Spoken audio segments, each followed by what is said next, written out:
Intro music fades out. Okay, so here's the deal.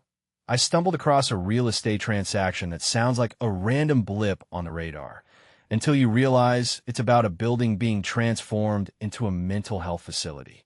Wait, a $190,000 sale in Jamestown, New York?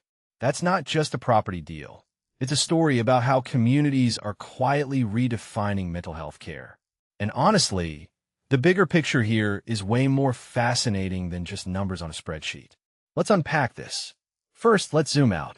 Chautauqua County had 72 property sales in a single week, including some jaw-dropping $800,000 plus deals. But the one that caught my eye was 289 Steele Street, sold to Clinton George. Why? Because instead of another empty storefront or a generic office, this place is becoming a mental health collective. Think about that. Mental health pros sharing a space to treat patients, collaborate, and maybe even break down stigmas. Personally, I think this is the kind of grassroots shift that doesn't make headlines, but reshapes lives. Why Jamestown? Maybe the location's central, rent's affordable, or there's a hidden demand.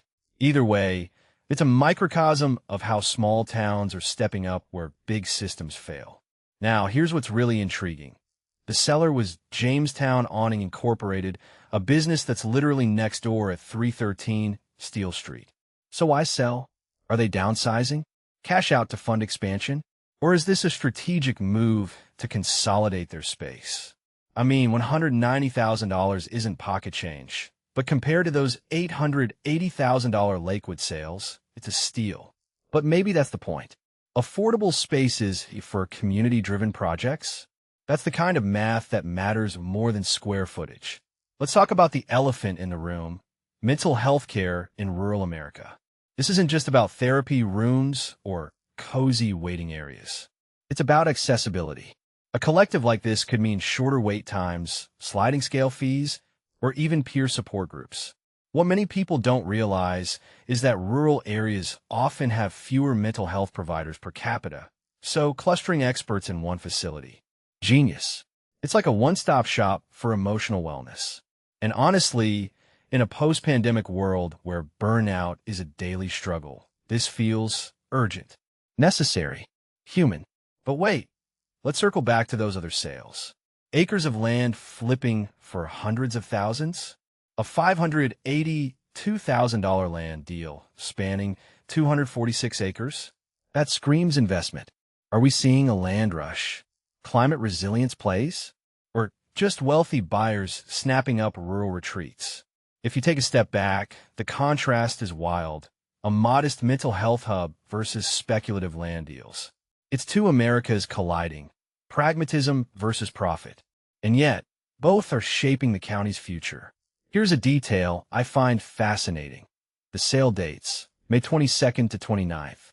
That's spring, planting season for farmers, but also a time when communities like Jamestown might be preparing for summer tourism or local events.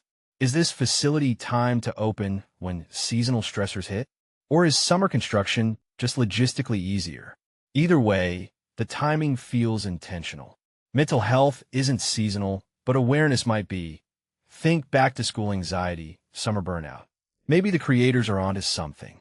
And what about the ripple effect? If this collective succeeds, could it attract more funding, more talent to the area? Could it become a blueprint for neighboring towns? In my opinion, the answer is yes. Small-scale, community-led projects like this often have more impact than top-down initiatives. They're adaptable, personal, and, let's be honest, cheaper to scale. Imagine if this model spreads across upstate New York. Suddenly, mental health care isn't a luxury. It's a local staple.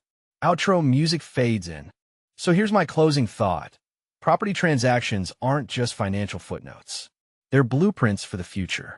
Whether it's a $190,000 mental health hub or a $600,000 land parcel, every sale tells a story about what a community values or what it's betting on. And in Chautauqua County, that bet might just be on healing. What do you think? Drop your thoughts below. How would you spend $190,000 to improve your town's mental health resources? Let's talk. Outro music fades out.